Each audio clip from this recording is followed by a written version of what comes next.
humanity intersect? The answer is anything.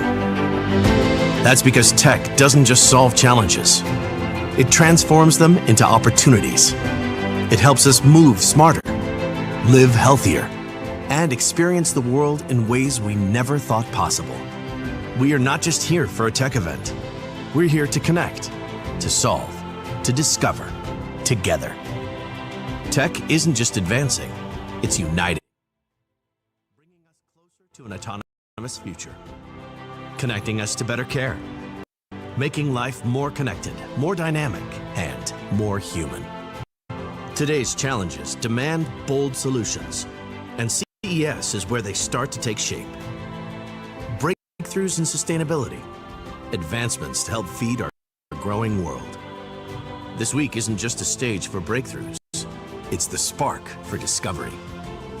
Every screen, every pixel, every part of the tech you will see here showcases the extraordinary potential of human ingenuity meeting technological power. Now we begin this celebration of what connects us, has the power to solve our greatest challenges, and offers endless possibilities we're yet to discover. Right here, right now, the world is watching. So let's dive in.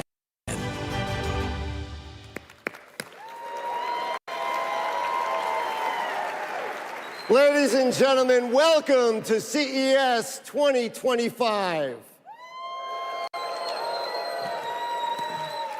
I'm Gary Shapiro, CEO and Vice Chairman of the Consumer Technology Association, the producer of CES, and I am so thrilled to kick off this show with a keynote by one of the most consequential companies in the world. Nvidia exemplifies the cutting-edge innovation we celebrate at CES. And founder and CEO Jensen Huang is a true visionary, demonstrating the power of ideas, technology, and conviction to drive innovation and reshape our industry and our society. I always like to say that if I'd listened a little bit more closely the last time Jensen spoke at a CTA event, I could have retired already. But over the past 3 decades, he has established Nvidia as a force driving change across the globe in industries ranging from healthcare to automotive and entertainment. Today, Nvidia is pioneering breakthroughs in AI and accelerated computing that touch nearly every person and every business.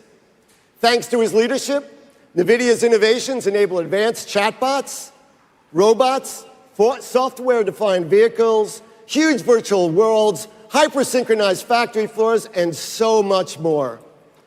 Huang has been named the world's best CEO by Fortune and The Economist, as well as one of Time Magazine's 100 most influential people in the world. But you know, the fact is, like for all of us in this room, our success and his success was not preordained. Jensen started out working at a Denny's as a dishwasher and a busboy, so be nice to them in the future. And he said that the lessons he's learned there, the value of hard work, humility, and hospitality, are what helped him keep the faith and persevere through some of NVIDIA's early challenges. In just a few minutes, we'll hear from NVIDIA founder and CEO Jensen Huang on his unwavering vision of the future and where we're headed next. Stay tuned and have a great CES.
This is how intelligence is made.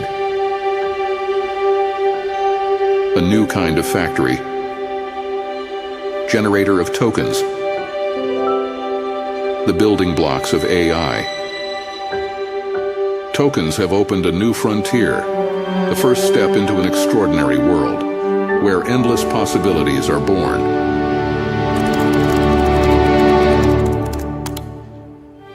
Tokens transform words into knowledge and breathe life into images.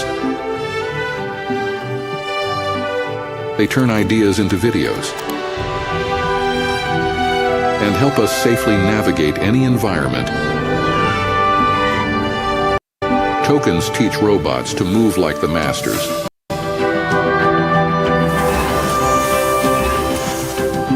Inspire new ways to celebrate our victories. A martini, please. Tony, light up. Thank you, Adam.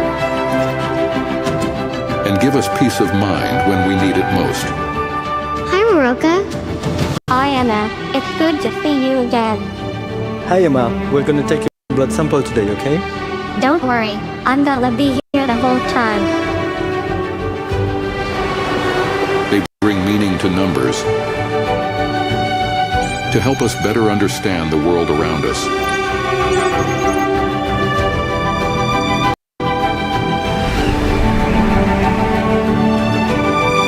Predict the dangers that surround us.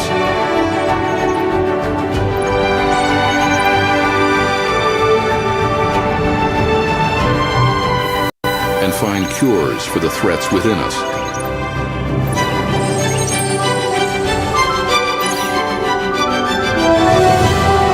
Tokens can bring our visions to life.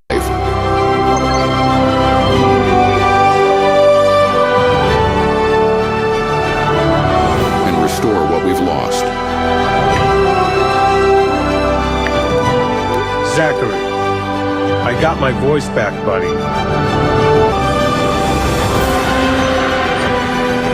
In one giant leap. Together.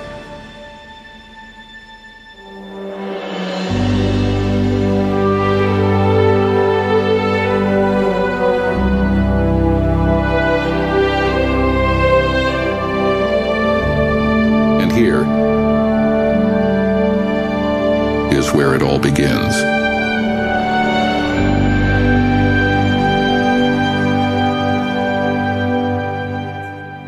Welcome to the stage, NVIDIA founder and CEO, Jensen Huang.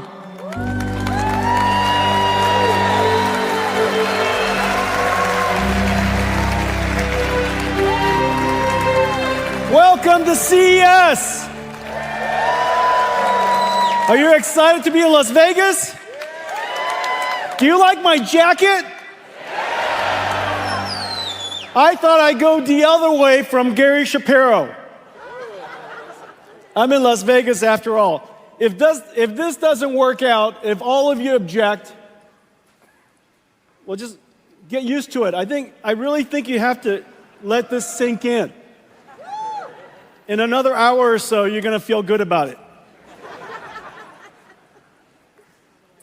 Well, welcome to NVIDIA. In fact, you're inside NVIDIA's digital twin. And we're going to take you to NVIDIA. Ladies and gentlemen, welcome to NVIDIA. You're inside our digital twin. Everything here is generated by AI.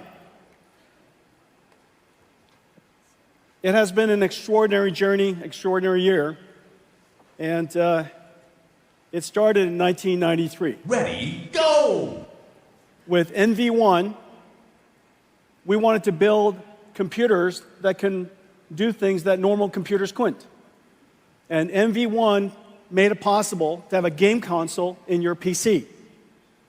Our programming architecture was called UDA, missing the letter C until a little while later, but UDA, Unified Device Architecture.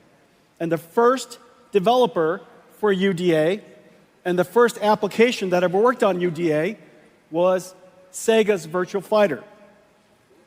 6 years later, we invented in 1999 the programmable GPU. And it started 20 plus years of incredible advance in this incredible processor called the GPU. It made modern computer graphics possible. And now, 30 years later, Sega's Virtual Fighter is completely cinematic. This is the new Virtual Fighter project that's coming. I just can't wait. Absolutely incredible. 6 years after that, 6 years after 1999, we invented CUDA so that we could explain or express the programmability of our GPUs to a rich set of algorithms that could benefit from it. CUDA initially was difficult to explain, and it took years, in fact. It took approximately 6 years. Somehow, 6 years later or so, 2012, Alex Karshevsky, Ilya Sutskever, and Jeff Hinton discovered CUDA, used it to process AlexNet, and the rest of it is history. AI has been advancing at an incredible pace since. Started with perception AI. We now can understand images and words and sounds. To generative AI, we can generate images and text and sounds. And now, Agentic AI. AIs that can perceive, reason, plan, and act. And then the next phase, some of which we'll talk about tonight, physical AI, 2012. Now, magically, 2018, something happened that was pretty incredible. Google's Transformer was released as BERT, and the world of AI really took off. Transformers, as you know, completely changed the landscape for artificial intelligence. In fact, it completely changed the landscape for computing altogether. We recognized properly that AI was not just a new application with a new business opportunity, but AI, more importantly, machine learning enabled by transformers, was going to fundamentally change how computing works. And today, computing is revolutionized in every single layer, from hand coding, instructions that run on CPUs to create software tools that humans use. We now have machine learning that creates and optimizes neural networks that processes on GPUs and creates artificial intelligence. Every single layer of the technology stack has been completely changed. An incredible transformation in just 12 years. Well, we can now understand information of just about any modality. Surely you've seen text and images and sounds and things like that. But not only can we understand those, we can understand amino acids, we can understand physics. We understand them, we can translate them, and generate them. The applications are just completely endless. In fact, almost any AI application that you see out there, what modality is the input that it learned from? What modality of information did it translate to? And what modality of information is it generating? If you ask these three fundamental questions, just about every single application could be inferred. And so when you see application after applications that are AI-driven, AI-native, at the core of it, this fundamental concept is there.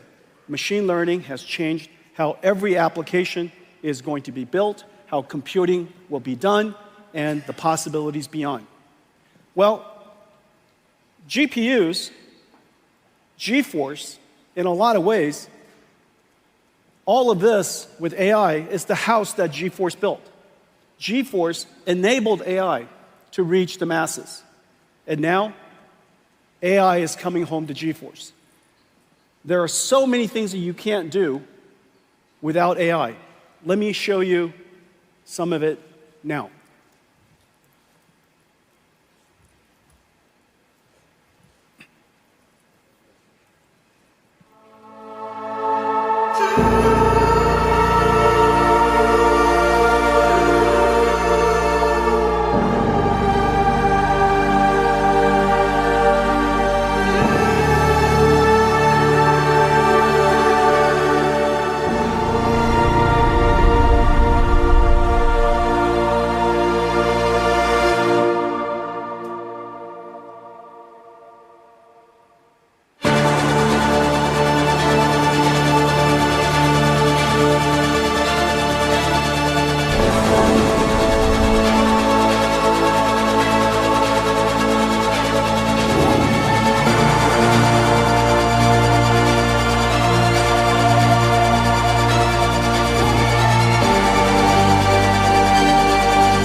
That was real-time computer graphics.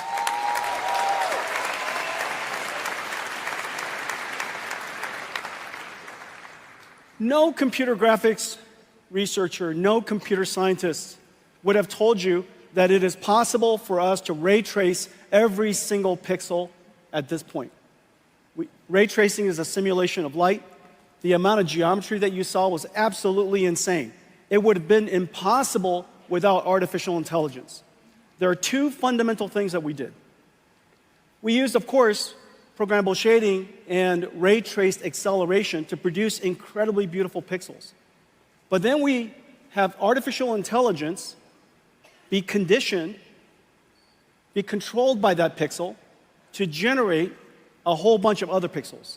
Not only is it able to generate other pixels spatially, because it's aware of what the colors should be, it has been trained on a supercomputer back in Nvidia, and so the neural network that's running on the GPU can infer and predict the pixels that we did not render. Not only can we do that, it's called DLSS, the latest generation of DLSS also generates beyond frames.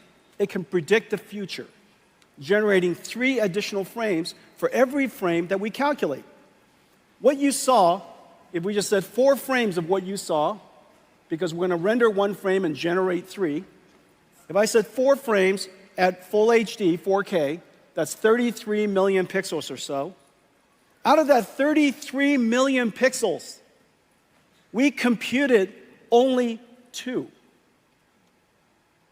It is an absolute miracle that we can computationally using programmable shaders and our ray tracing engine, to compute 2 million pixels and have AI predict all of the other 33.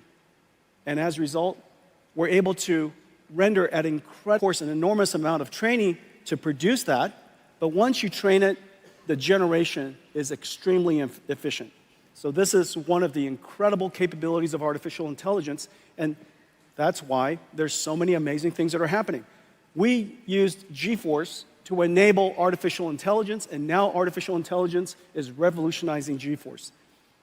Everyone, today we're announcing our next generation, the RTX Blackwell family. Let's take a look.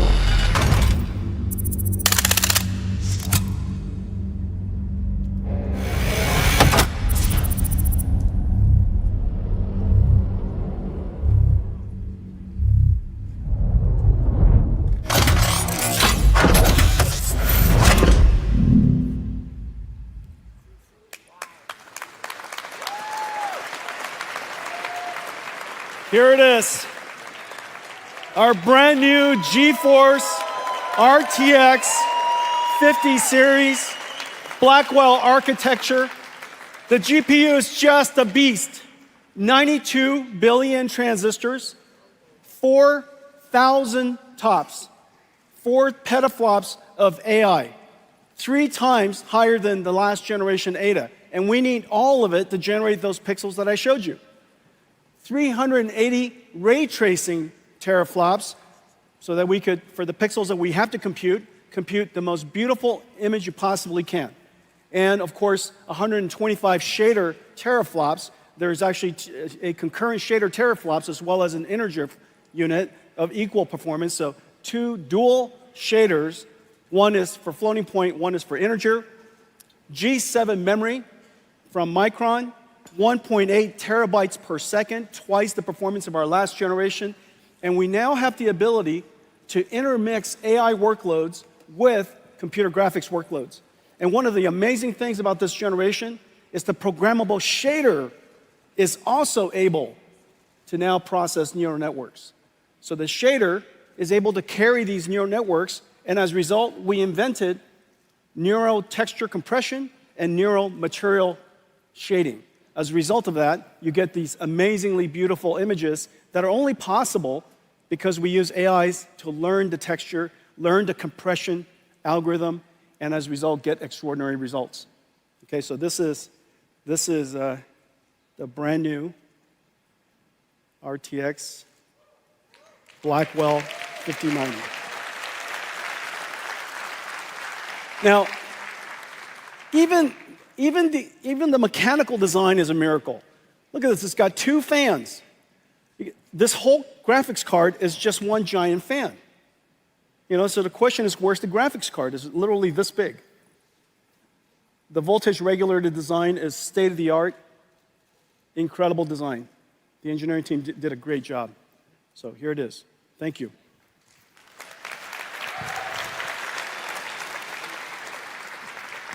Okay, so those are the speeds and feeds, so how does it compare? Well, this is RTX 4090. I know many of you have one. I know it. Look, it's $1,599. It is one of the best investments you could possibly make. For $1,599, you bring it home to your $10,000 PC entertainment command center. Isn't that right? Don't tell me that's not true. Don't be ashamed. It's liquid cooled, fancy lights all over it. You lock it when you leave. It's the modern home theater. It makes perfect sense. And now for $1,500 and $1,599, you get to upgrade that and turbocharge the living daylights out of it. Well, now with the Blackwell family, RTX 5070, 4090 performance at $549.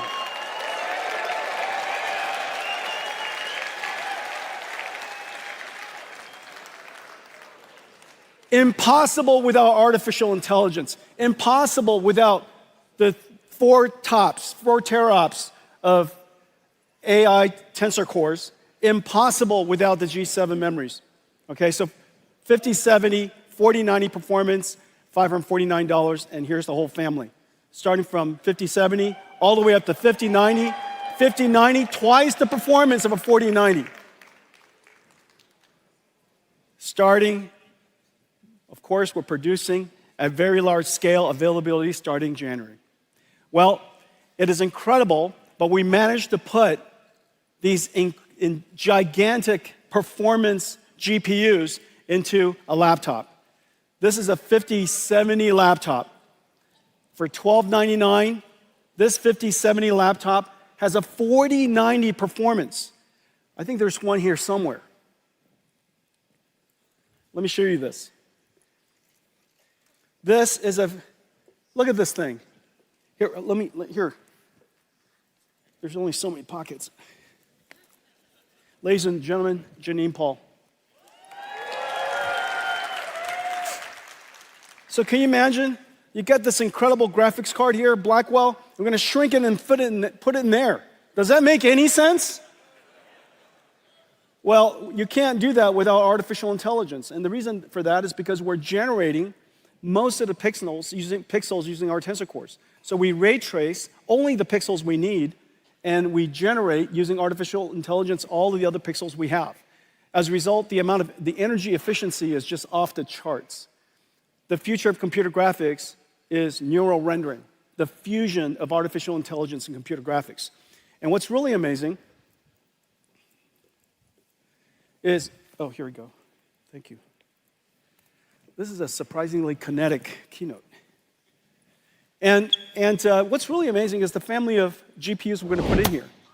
And so the 5090 will fit into a laptop, a thin laptop. That last laptop was 14.9 millimeters. You got a 5080, 5070 Ti, and 5070. Okay? So, ladies and gentlemen, the RTX Blackwell family.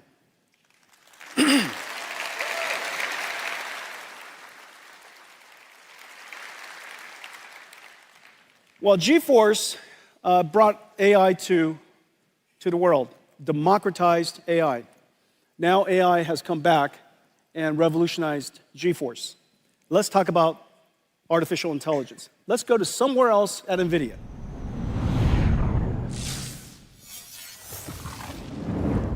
This is literally our office. This is literally NVIDIA's headquarters. Okay, so let's talk about AI. The industry is chasing and racing to scale artificial intelligence. And the scaling law is a powerful model. It's an empirical law that has been observed and demonstrated by researchers and industry over several generations. And the scaling law says that the more data you have, the training data that you have, the larger model that you have, and the more compute that you apply to it, therefore, the more effective or the more capable your model will become. And so the scaling law continues. What's really amazing is that now we're moving towards, of course, and the internet is producing about twice the amount of data every single year as it did last year. I think in the next couple of years, humanity will produce more data than all of humanity has ever produced since the beginning. And so we're still producing a gigantic amount of data, and it's becoming multimodal. Video and images and sound, all of that data could be used to train the fundamental knowledge, the foundational knowledge of an AI. But there are, in fact, two other scaling laws that has now emerged. And it's somewhat intuitive. The second scaling law is post-training scaling law. Post-training scaling law uses techniques like reinforcement learning, human feedback. Basically, the AI produces and generates answers based on a human query. The human then, of course, gives a feedback. It's much more complicated than that, but that reinforcement learning system with a fair number of very high-quality prompts causes the AI to refine its skills. It could fine-tune its skills for particular domains. It could be better at solving math problems, better at reasoning, so on and so forth. And so it's essentially like having a mentor or having a coach give you feedback after you're done going to school. And so you get tests, you get feedback, you improve yourself.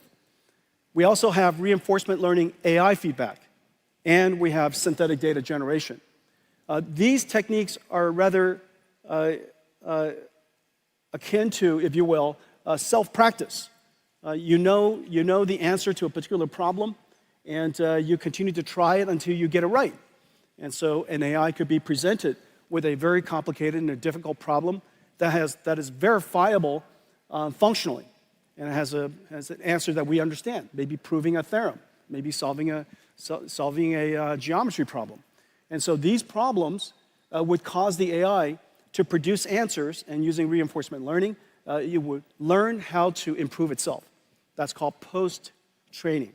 Post-training requires an enormous amount of computation, but the end result produces incredible models. We now have a third scaling law, and this third scaling law has to do with what's called test time scaling. Test time scaling is basically when you're being used.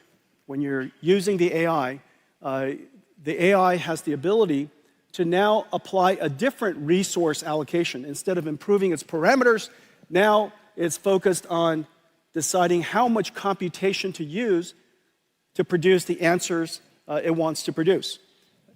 Reasoning is a way of thinking about this. Long thinking is a way to think about this. Instead of a direct inference or one-shot answer, you might reason about it. You might break down the problem into multiple steps. You might generate multiple ideas and evaluate, your AI system would evaluate which one of the ideas that you generated was the best one.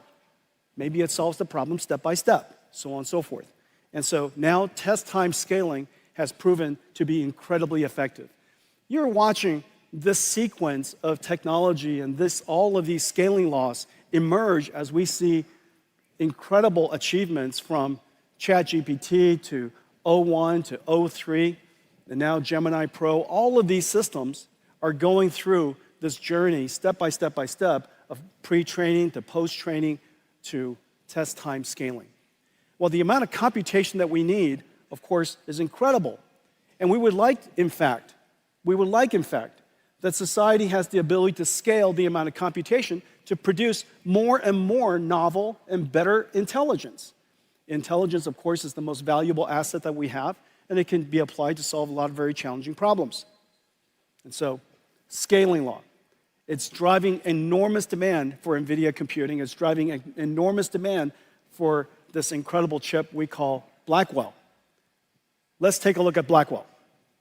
Well, Blackwell is in full production. It is incredible what it looks like. So first of all, there's some, every single cloud service provider now have systems up and running. We have systems here from about 15 computer makers. It's being made about 200 different SKUs, 200 different configurations. They're liquid-cooled, air-cooled, x86, NVIDIA Grace CPU versions, NVLink 36 by 2, NVLink 72 by 1, whole bunch of different types of systems so that we can accommodate just about every single data center in the world. Well, these systems are being currently manufactured in some 45 factories. It tells you how pervasive artificial intelligence is and how much the industry is jumping onto artificial intelligence in this new computing model.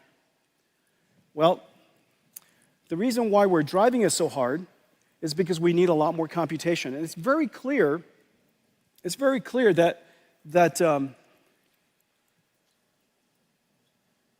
Janine?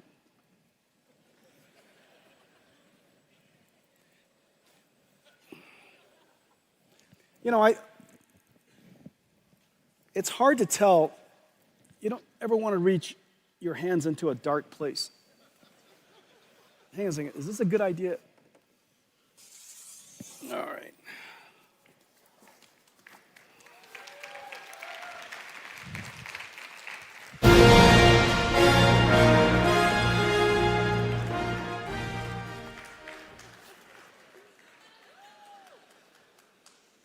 Wait for it. Wait for it. I thought I was worthy.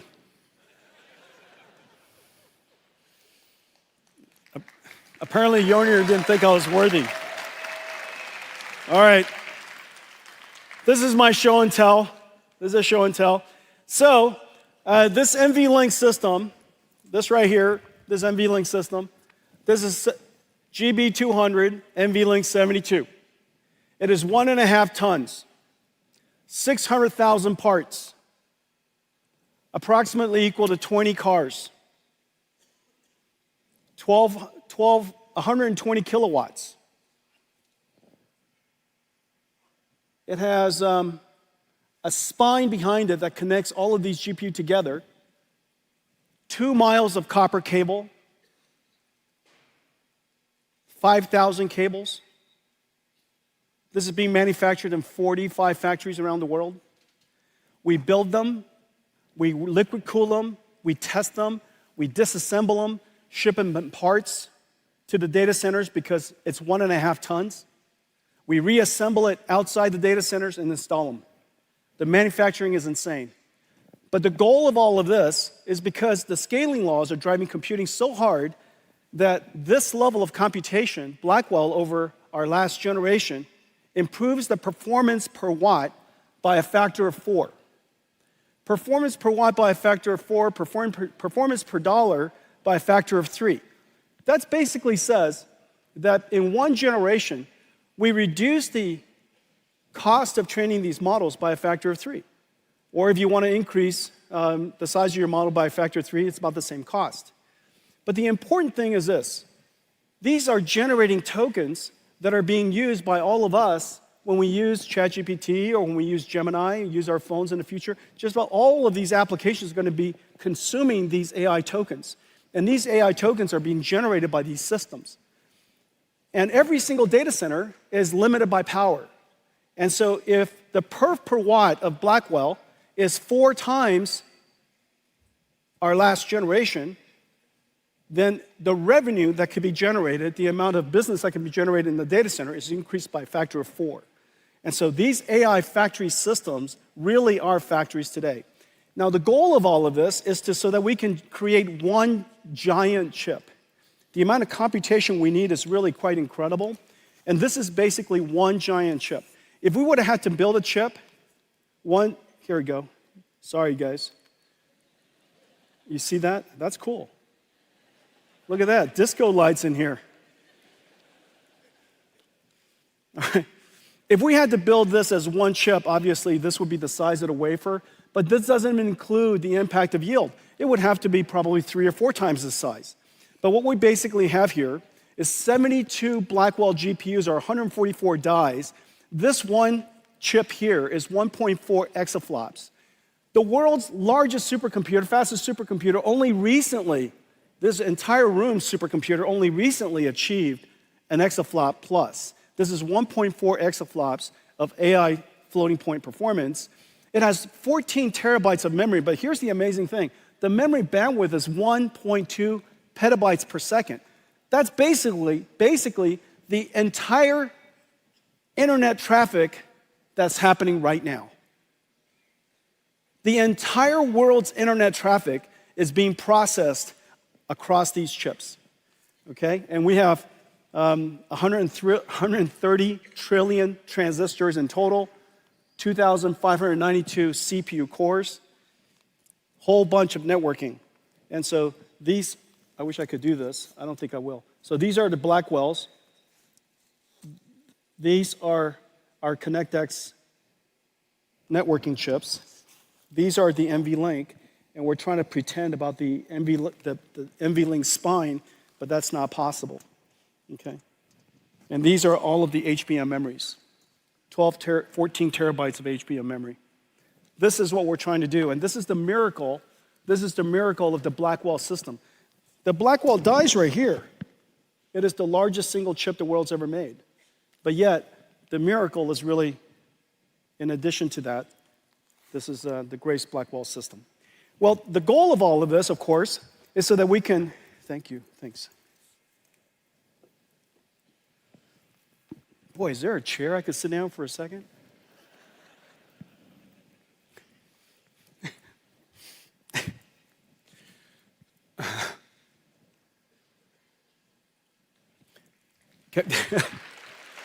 Can I have a Michelob Ultra?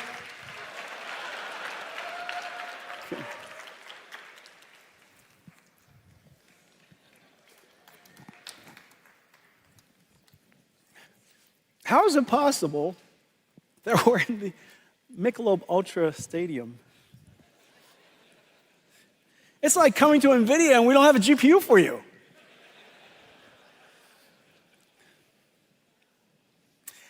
So we need an enormous amount of computation because we want to train larger and larger models, and these inferences used to be one inference, but in the future, the AI is going to be talking to itself. It's going to be thinking. It's going to be internally reflecting, processing. So today, when the tokens are being generated at you, so long as it's coming out at 20 or 30 tokens per second, it's basically as fast as anybody can read. However, in the future, and right now with GPT-01, you know, with the new Gemini Pro and the new the 01, 03 models, they're talking to themselves, reflecting, they're thinking. And so, as you can imagine, the rate at which the tokens could be ingested is incredibly high. And so we need the token rates, the token generation rates, to go way up. And we also have to drive the cost way down simultaneously so that the quality of service can be extraordinary, the cost to customers can continue to be low, and AI will continue to scale. And so that's the fundamental purpose, the reason why we created NVLink. Well, one of the most important things that's happening in the world of enterprise is agentic AI. Agentic AI basically is a perfect example of test time scaling. AI is a system of models. Some of it is understanding, interacting with the customer, interacting with the user. Some of it is maybe retrieving information from storage, a semantic AI system like a RAG. Maybe it's going on to the internet. Maybe it's studying a PDF file. And so it might be using tools. It might be using a calculator. And it might be using a generative AI to generate charts and such. And it's taking the problem you gave it, breaking it down step by step, and it's iterating through all these different models. Well, in order to respond to a customer in the future, in order for AI to respond, it used to be ask a question, answer starts spewing out. In the future, you ask a question, a whole bunch of models are going to be working in the background. And so test time scaling, the amount of computation used for inferencing, is going to go through the roof. It's going to go through the roof because we want better and better answers. Well, to help the industry build agentic AI, our go-to-market is not direct to enterprise customers. Our go-to-market is we work with software developers in the IT ecosystem to integrate our technology to make possible new capabilities, just like we did with CUDA libraries. We now want to do that with AI libraries.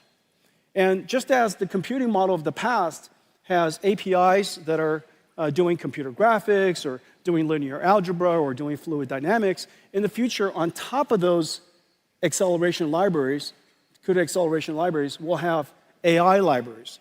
We've created 3 things for helping the ecosystem build agentic AI.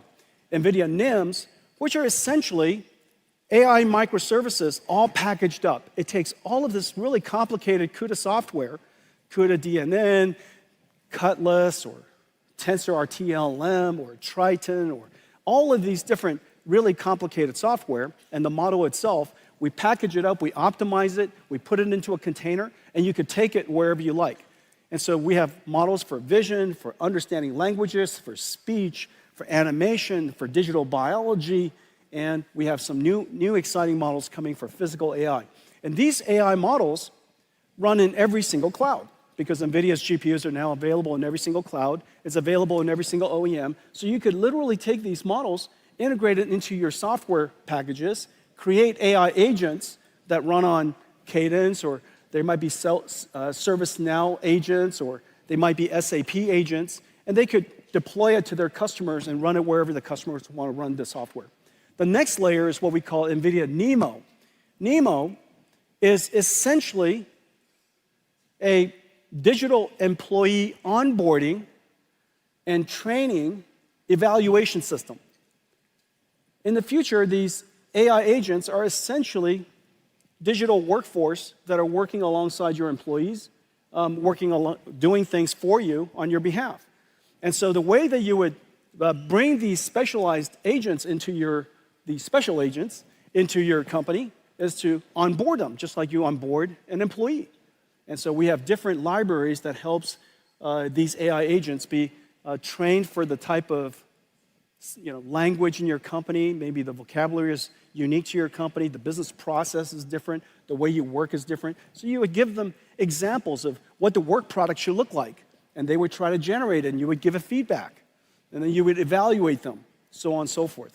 And so that, and you would guardrail them. You say, these are the things that you're not allowed to do. These are the things you're not allowed to say. And we even give them access to certain information. Okay, so that entire pipeline, digital employee pipeline, is called NeMo. In a lot of ways, the IT department of every company is going to be the HR department of AI agents in the future.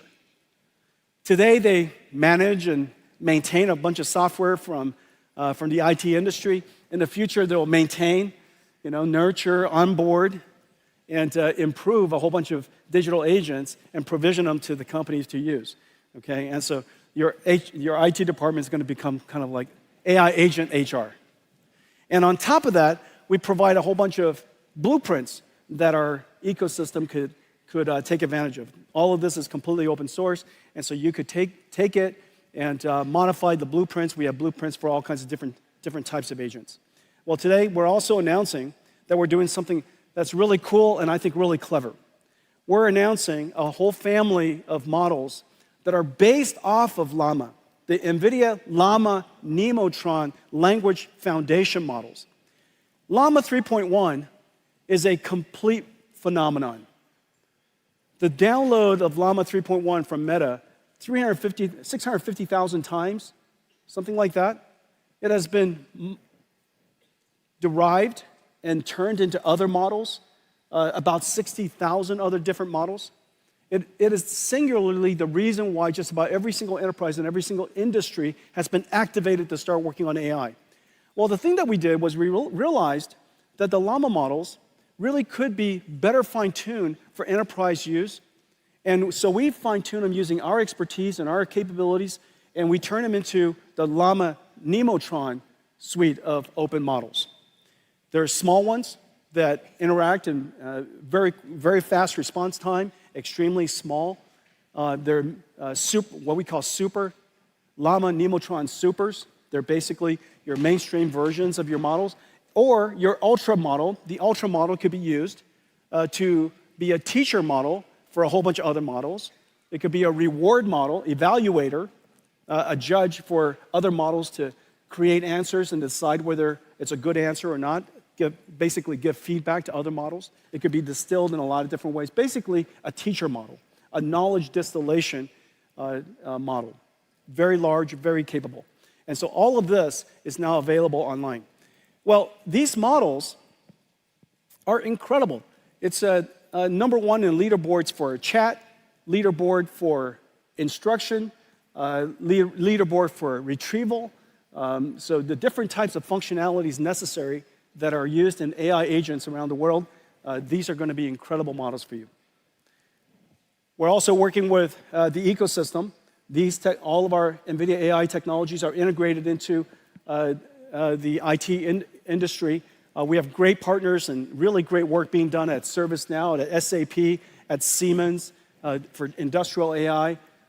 Cadence is doing great work. Synopsys is doing great work. I'm really proud of the work that we do with Perplexity. As you know, they revolutionized search.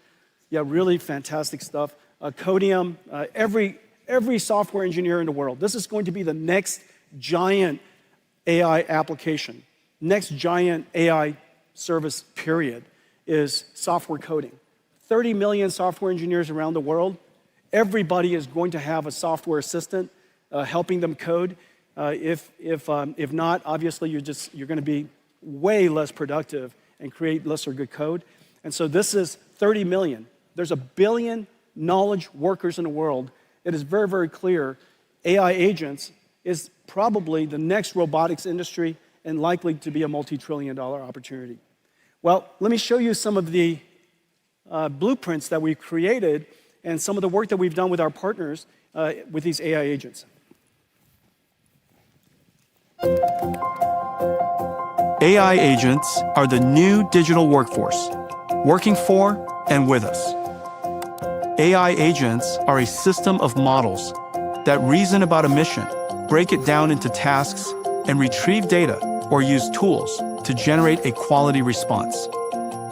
NVIDIA's Agentic AI building blocks, NIM pre-trained models, and NeMo framework let organizations easily develop AI agents and deploy them anywhere.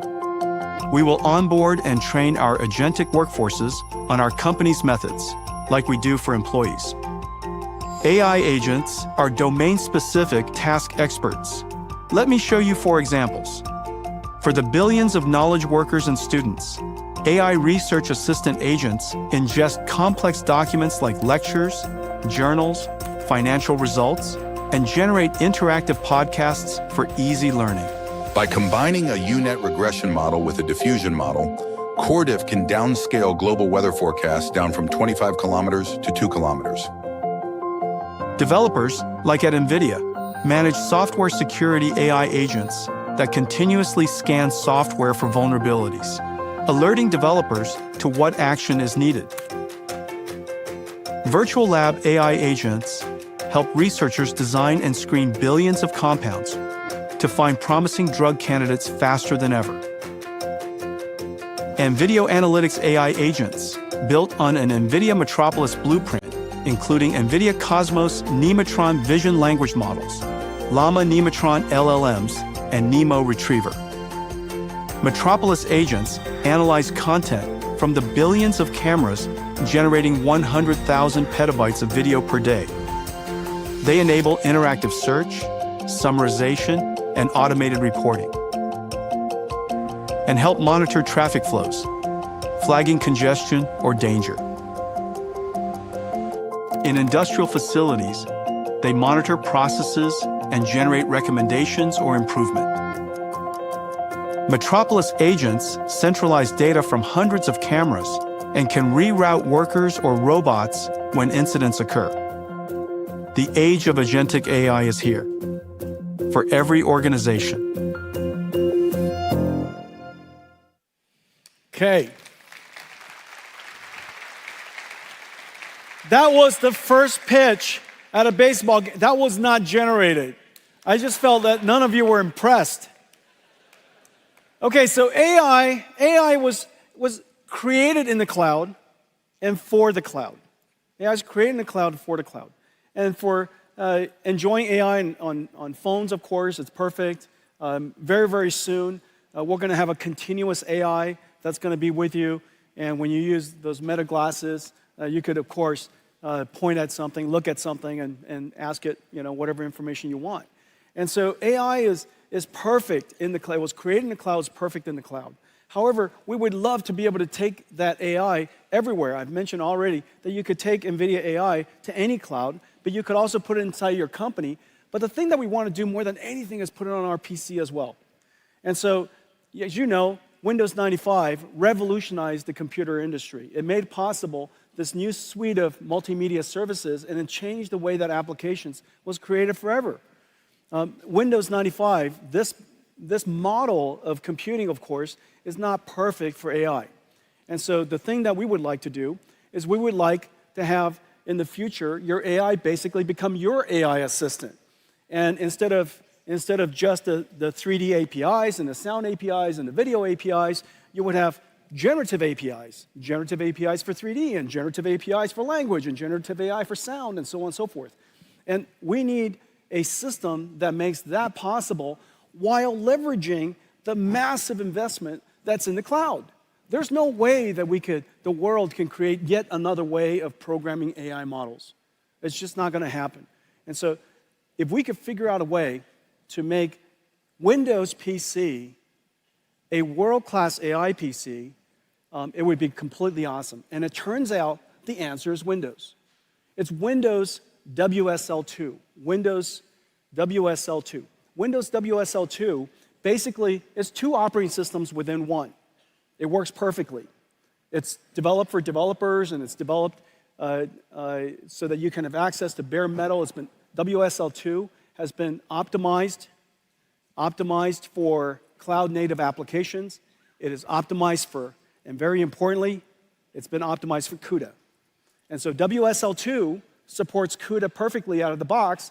As a result, everything that I showed you with NVIDIA NIMs, NVIDIA NeMo, the blueprints that we develop that are going to be up in ai.nvidia.com, so long as the computer fits it, so long as you can fit that model, and we're going to have many models that fit, whether it's vision models or language models or speech models or these animation digital human models, all kinds of different types of models are going to be perfect for your PC, and you download it and it should just run.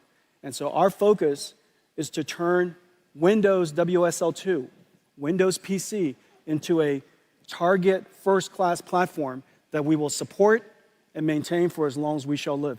And so this is an incredible thing for engineers and developers everywhere. Let me show you something that we can do with that. This is one of the examples of a blueprint we just made for you. Generative AI synthesizes amazing images from simple text prompts. Yet image composition can be challenging to control using only words. With NVIDIA NIM microservices, creators can use simple 3D objects to guide AI image generation. Let's see how a concept artist can use this technology to develop the look of a scene. They start by laying out 3D assets, created by hand or generated with AI.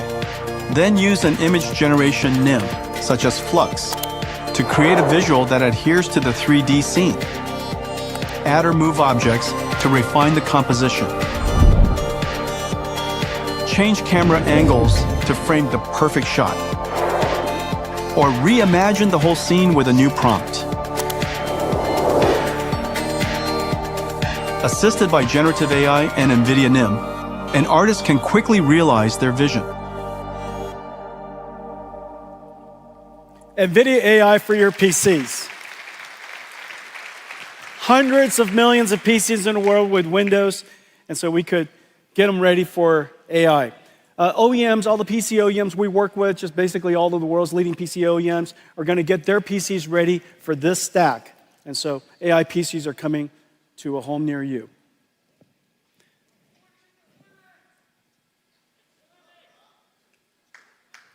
Linux is good.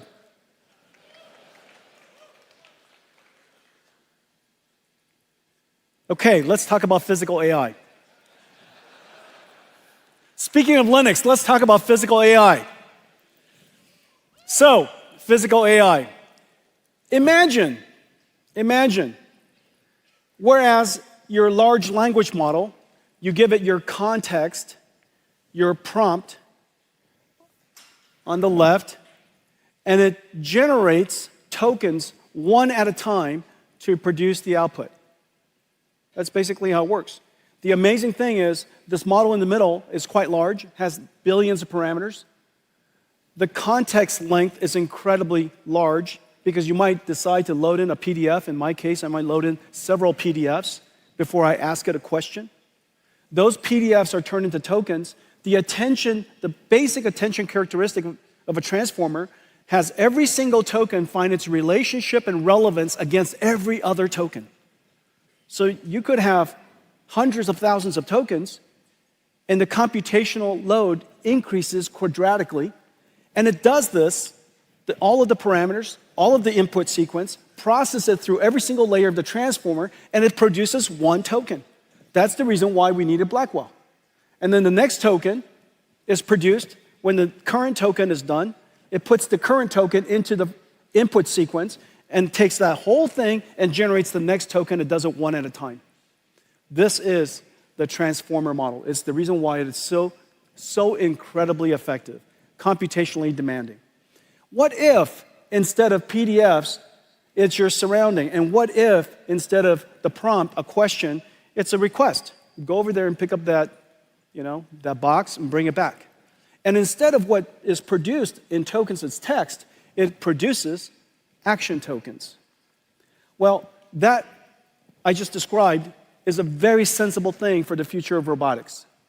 And the technology is right around the corner. But what we need to do is we need to create the effectively the world model of, as opposed to GPT, which is a language model. And this world model has to understand the language of the world. It has to understand physical dynamics, things like gravity and friction and inertia. It has to understand geometric and spatial relationships. It has to understand cause and effect. If you drop something, it falls to the ground. If you poke at it, it tips over. It has to understand object permanence. If you roll a ball over the kitchen counter, when it goes off the other side, the ball didn't leave into another quantum universe. That's still there.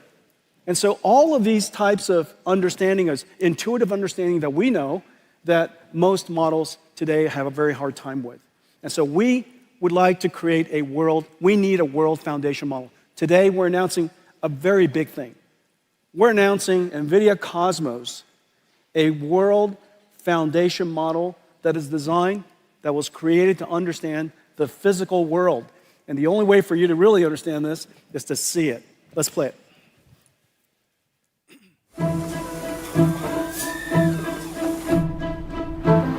The next frontier of AI is physical AI.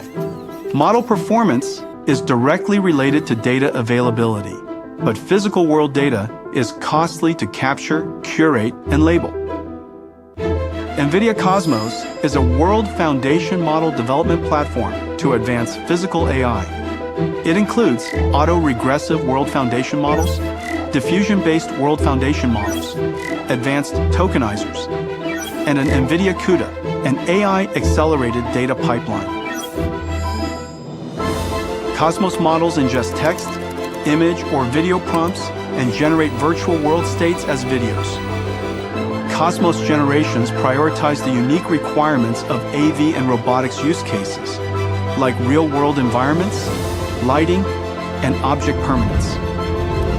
Developers use Nvidia Omniverse to build physics-based, geospatially accurate scenarios. Then output Omniverse renders into Cosmos, which generates photoreal, physically based synthetic data.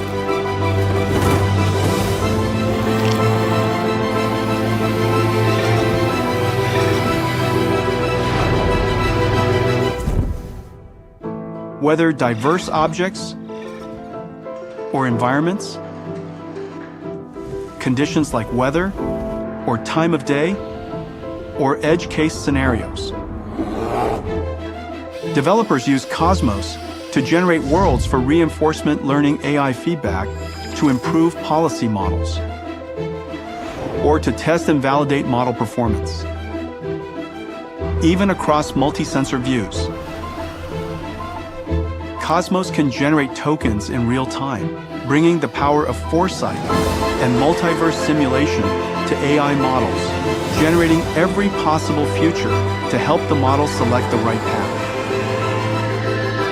Working with the world's developer ecosystem, Nvidia is helping advance the next wave of physical AI.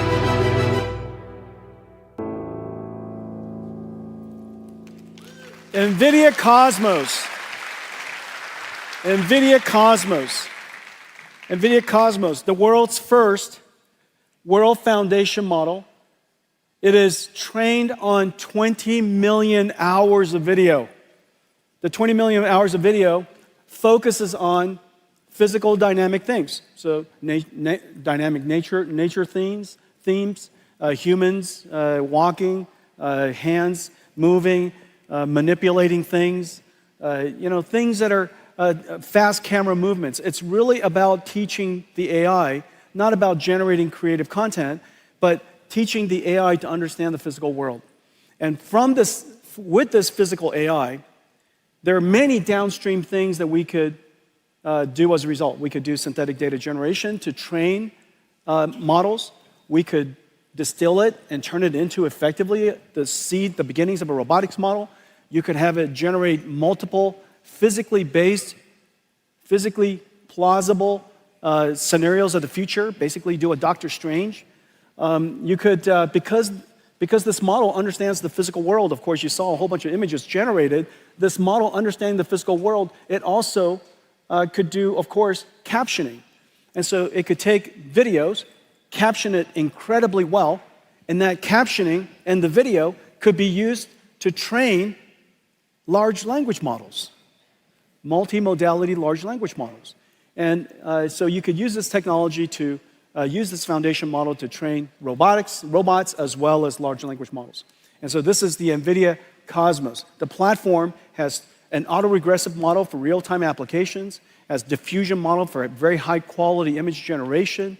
It's incredible tokenizer, basically learning the vocabulary of real world, and a data pipeline so that if you would like to take all of this and then train it on your own data, this data pipeline, because there's so much data involved, we've accelerated everything end-to-end for you. And so this is the world's first data processing pipeline that's CUDA accelerated as well as AI accelerated. All of this is part of the Cosmos platform. And today we're announcing that Cosmos is open licensed. It's open available on GitHub.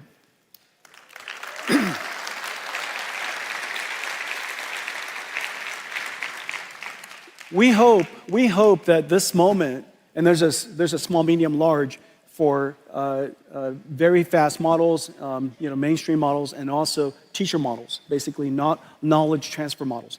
Cosmos World Foundation model being open, we really hope will do for the world of robotics and industrial AI what Llama 3 has done for enterprise AI. The magic happens when you connect Cosmos to Omniverse, and the reason fundamentally is this. Omniverse is a physics grounded, not physically grounded, but physics grounded. It's algorithmic physics, principled physics simulation grounded system. It's a simulator. When you connect that to Cosmos, it provides the grounding, the ground truth that can control and to condition the Osmos generation. As a result, what comes out of Osmos is grounded on truth. This is exactly the same idea as connecting a large language model to a RAG, to a retrieval augmented generation system. You want to ground the AI generation on ground truth. And so the combination of the two gives you a physically simulated, a physically grounded multiverse generator. And the application, the use cases are really quite exciting. And of course, for robotics, for industrial applications, it is very, very clear.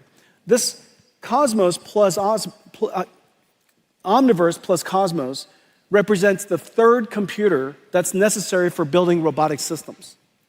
Every robotics company will ultimately have to build 3 computers. The robotic system could be a factory, the robotic system could be a car, it could be a robot. You need 3 fundamental computers. One computer, of course, to train the AI. We call it the DGX computer to train the AI. Another, of course, when you're done, to deploy the AI.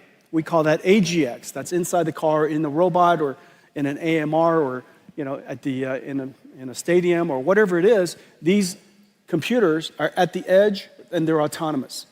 But to connect the two, you need a digital twin.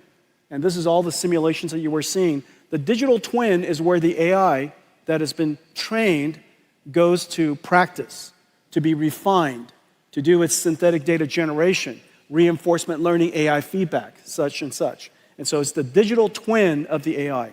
These 3 computers are going to be working interactively. NVIDIA's strategy for the industrial world, and we've been talking about this for some time, is this 3-computer system. Instead of a three-body problem, we have a 3-computer solution. And so it's the NVIDIA of robotics.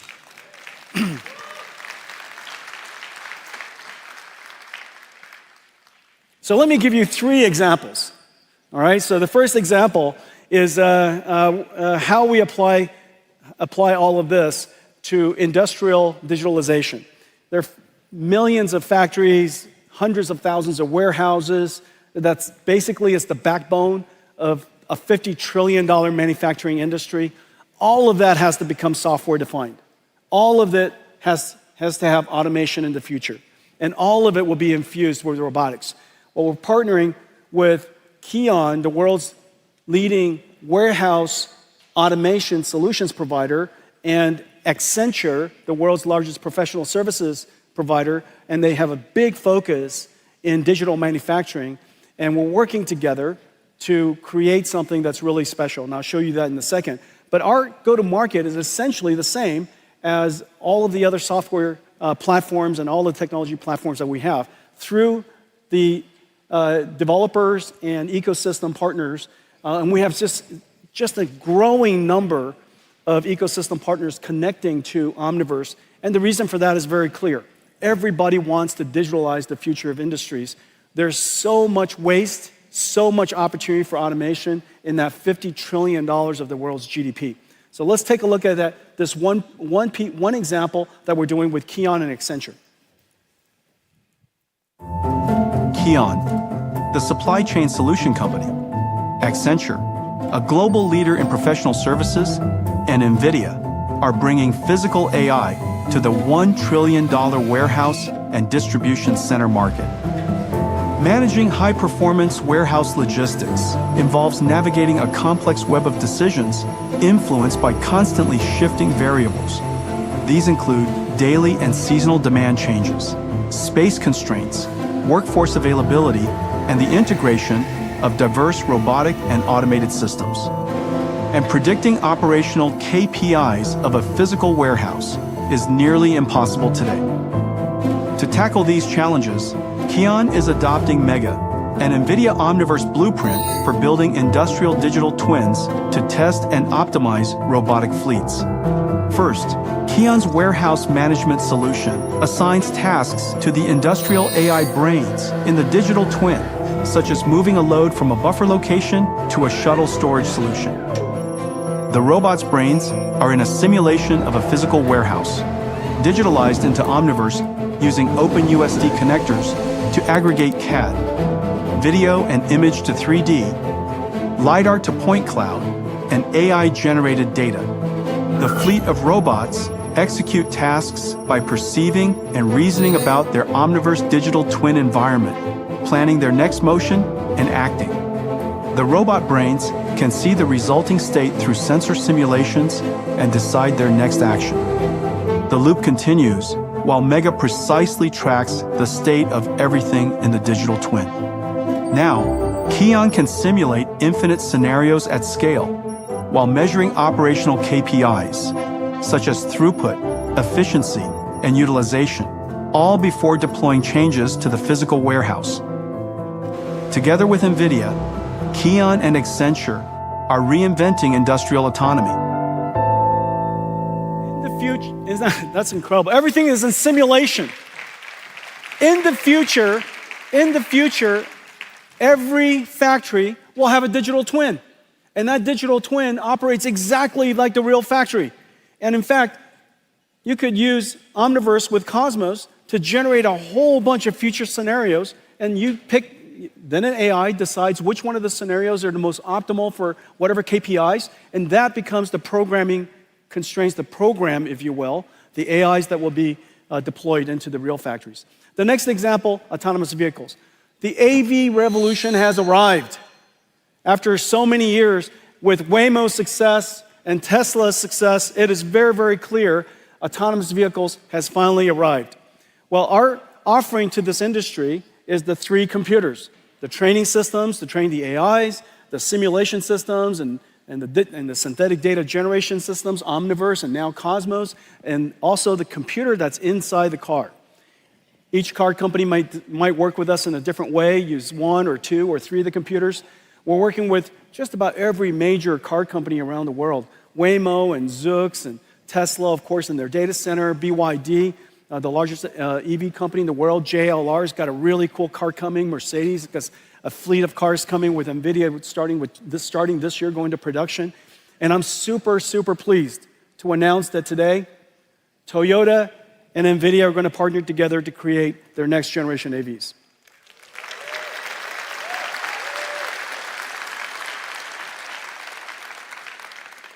Just so many cool companies, Lucid and Rivian and Xiaomi and of course Volvo, just so many different companies. Wabi is building self-driving trucks. Aurora, we announced this week also that Aurora is going to use NVIDIA to build self-driving trucks. Autonomous, 100 million cars built each year, a billion vehicles on the road all over the world, 1 trillion miles that are driven around the world each year. That's all going to be either highly autonomous or, fully autonomous coming up. And so this is going to be a very large industry. I predict that this will likely be the first multi-trillion-dollar robotics industry. This business for us, notice in just a few of these cars that are starting to ramp into the world, our business is already $4 billion, and this year probably on a run rate of about $5 billion. So really significant business already. This is going to be very large.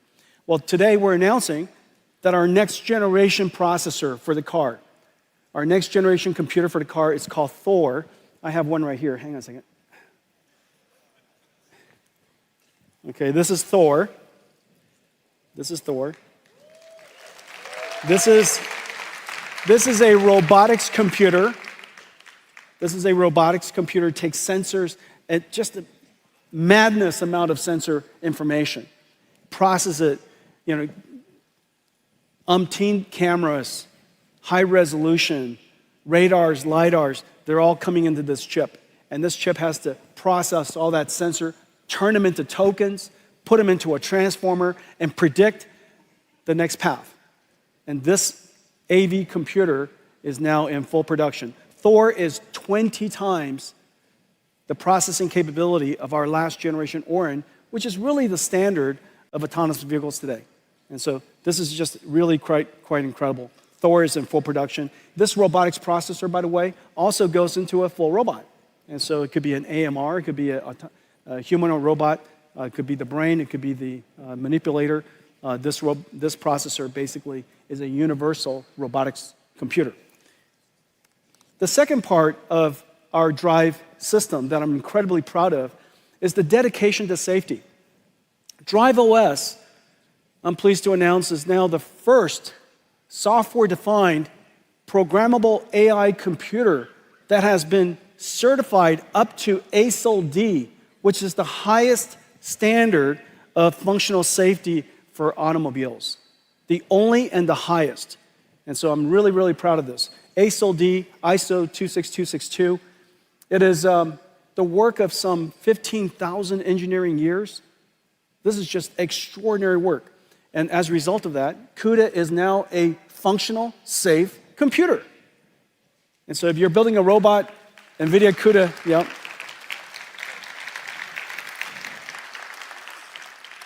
Okay, so now I told you I was going to show you what would we use Omniverse and Cosmos to do in the context of self-driving cars. And today, instead of showing you a whole bunch of videos of cars driving on the road, I'll show you some of that too. But I want to show you how we use the car to reconstruct digital twins automatically using AI and use that capability to train future AI models. Okay, let's play it. The autonomous vehicle revolution is here. Building autonomous vehicles, like all robots, requires 3 computers. Nvidia DGX to train AI models, Omniverse to test drive and generate synthetic data, and Drive AGX, a supercomputer in the car. Building safe autonomous vehicles means addressing edge scenarios, but real-world data is limited, so synthetic data is essential for training.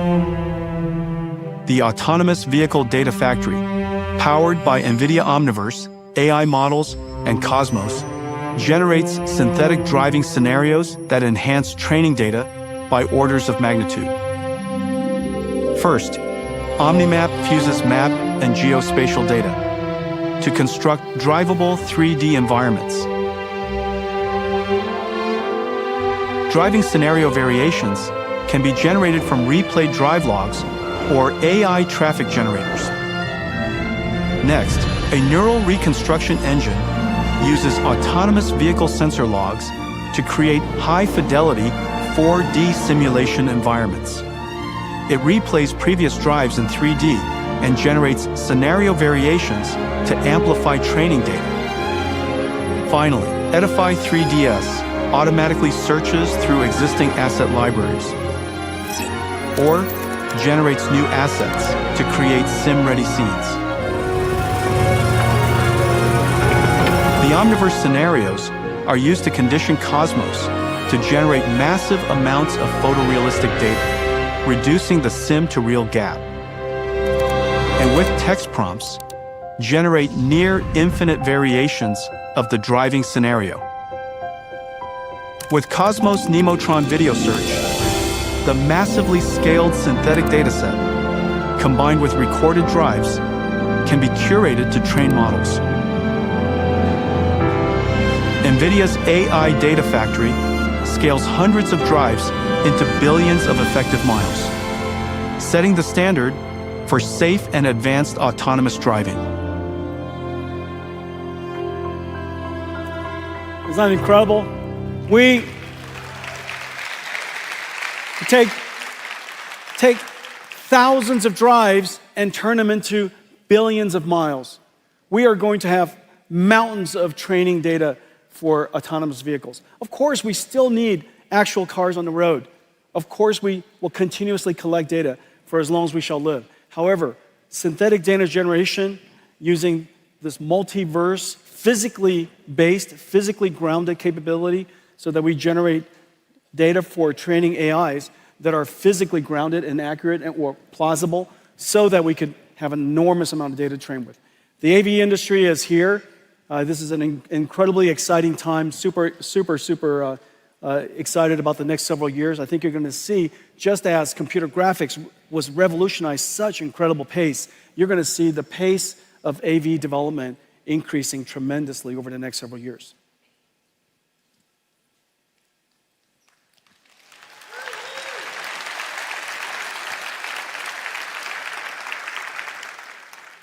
I think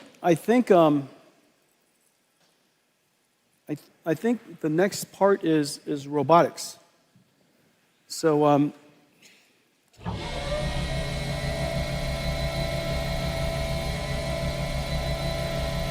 Humanoid robots. My friends,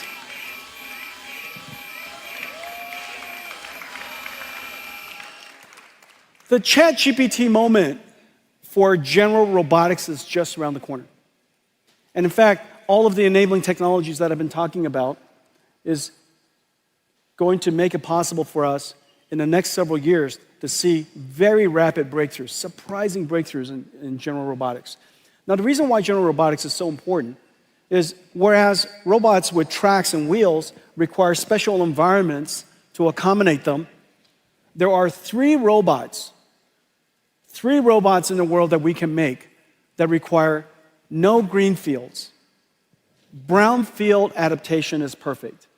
If we could possibly build these amazing robots, we could deploy them in exactly the world that we've built for ourselves. These three robots are, one, agentic robots, and agentic AI, because they're information workers. So long as they could accommodate the computers that we have in our offices, it's going to be great. Number two, self-driving cars. And the reason for that is we spent 100 plus years building roads and cities. And then number three, humanoid robots. If we have the technology to solve these three, this will be the largest technology industry the world's ever seen. And so we think that the robotics era is just around the corner. The critical capability is how to train these robots. In the case of humanoid robots, the imitation information is rather hard to collect. And the reason for that is, in the case of car, you just drive it. We're driving cars all the time. In the case of these humanoid robots, the imitation information, the human demonstration is rather laborious to do. And so we need to come up with a clever way to take hundreds of demonstrations, thousands of human demonstrations, and somehow use artificial intelligence and Omniverse to synthetically generate millions of synthetically generated motions. And from those motions, the AI can learn how to perform a task. Let me show you how that's done.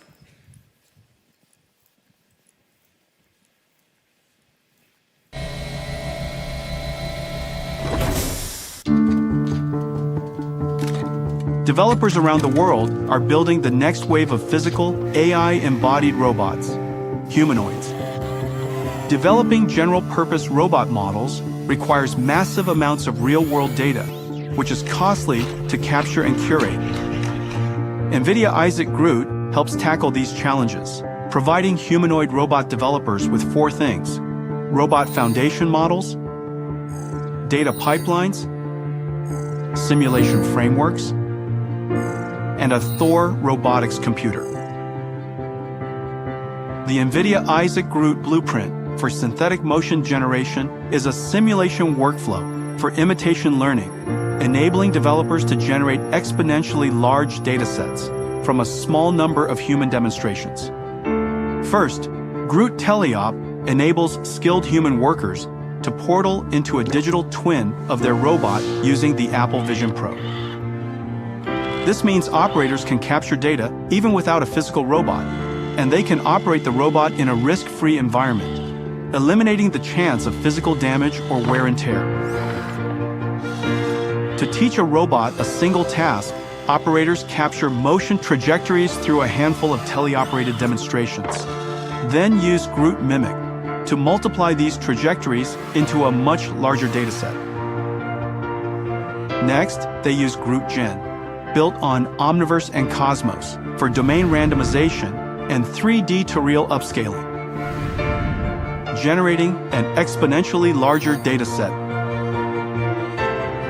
The Omniverse and Cosmos Multiverse Simulation Engine provides a massively scaled dataset to train the robot policy. Once the policy is trained, developers can perform software-in-the-loop testing and validation in Isaac Sim before deploying to the real robot. The age of general robotics is arriving, powered by Nvidia Isaac GR00T. We're going to have mountains of data to train robots with. Nvidia Isaac GR00T. NVIDIA Isaac Group. This is our platform to provide technology elements to the robotics industry to accelerate the development of general robotics. And, I have one more thing that I want to show you. None of this would be possible if not for this incredible project that we started about a decade ago. Inside the company was called Project Digits, Deep Learning GPU Intelligence Training System. Digits.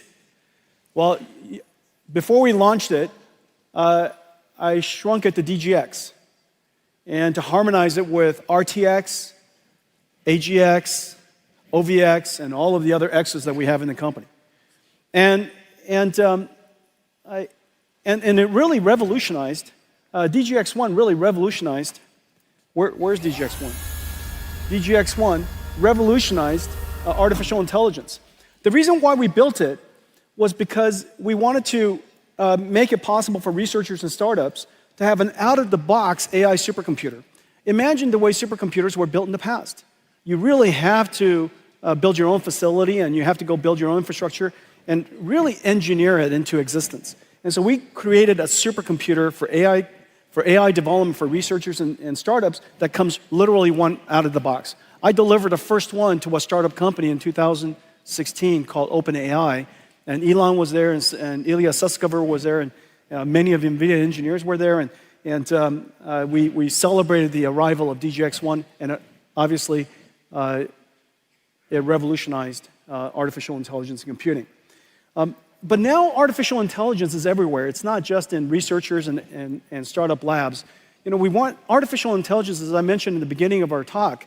This is now the new way of doing computing. This is the new way of doing software.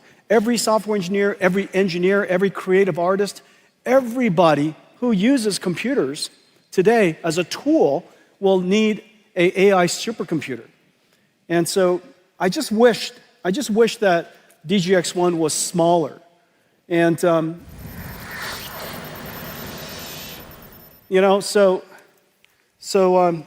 imagine,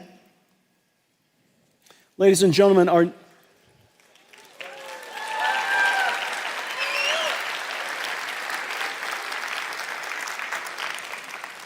this is NVIDIA's latest AI supercomputer.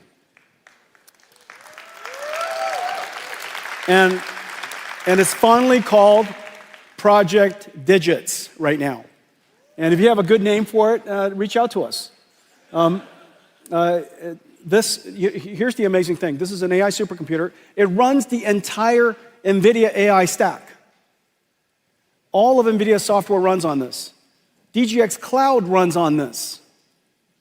This sits, somewhere, and it's wireless or, connected to your computer. It's even a workstation if you like it to be. And you could access it, you could reach it like a cloud supercomputer, and NVIDIA's AI works on it. And it's based on a super secret chip that we've been working on called GB110, the smallest Grace Blackwell that we make. And I have, you know what? Let's show everybody inside.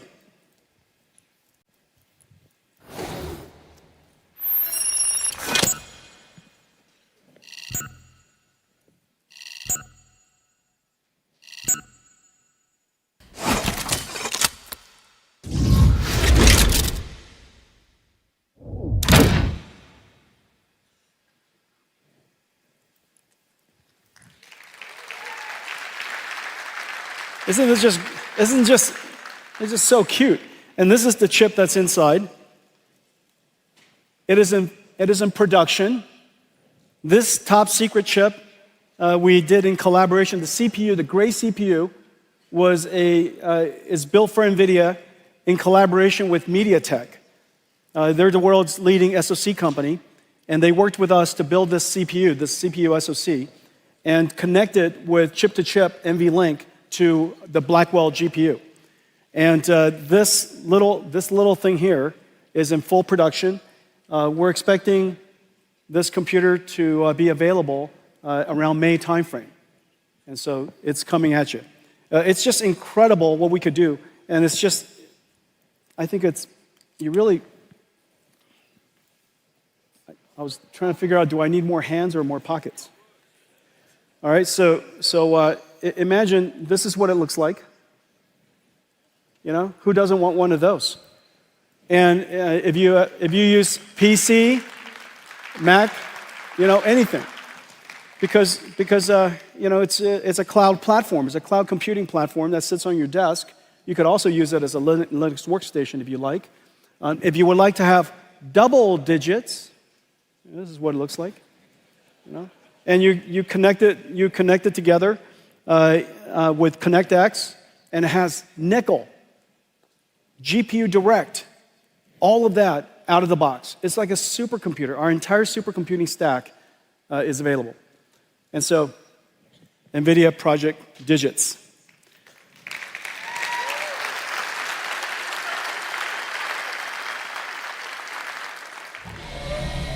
Okay. Well, let me tell you what I told you. I told you that we are in production with 3 new Blackwells. Not only is the Grace Blackwell supercomputers, NVLink 72s, in production all over the world, we now have 3 new Blackwell systems in production. One amazing AI foundational world foundation model, the world's first physical AI foundation model. It's open, available to activate the world's industries of robotics and such. And three robots. We're working on Agentic AI, humanoid robots, and self-driving cars. It's been an incredible year. I want to thank all of you for your partnership. Thank all of you for coming. I made you a short video to reflect on last year and look forward to the next year. Play, please.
Have a great CES, everybody.